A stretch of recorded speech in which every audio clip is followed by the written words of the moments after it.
Mas pinadaling paghingi ng solicitation permit. Inulunsad po ng Department of Social Welfare and Development o DSWD. Sa pamamagitan yan ng isang online portal. Kung ano ito, alamin natin kay Cristel Delfin ng IBC 13 sa Balitang Pambansa.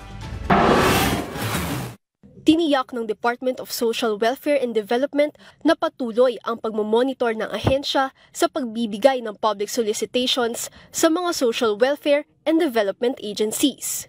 Iyan ay kasunod ng matagumpay na paglulunsad ng ahensya ng online portal na HELPS nitong Pebrero 18 o ang Harmonized Electronic License and Permit System na layong mapabilis ang pag-aproba ng mga regular permits sa loob lamang ng 7 araw. Binigyang diin ni DSWD Director for Bureau of Standards, Megan Manahan, na mahigpit ang kanilang proseso sa pagbibigay ng permit sa mga non-stock at non-profit organizations. Check namin kung may existing record na sila sa amin. So far, we've received 282 requests for creation of an account through DSWD Helps. Ayon sa DSWD, nakapagbigay na ang ahensya ng nasa 53 dokumento para sa mga organisasyon na humihingi ng solicitation permit.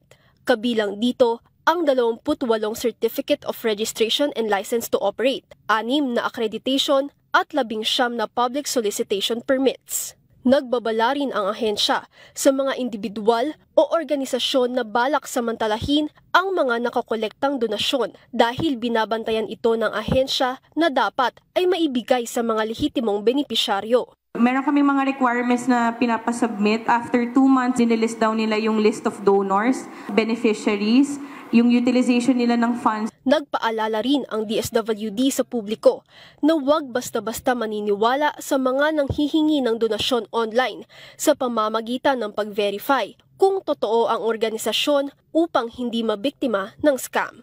Mula sa IBC 13, Cristel Delfin para sa Balitang Pambansa.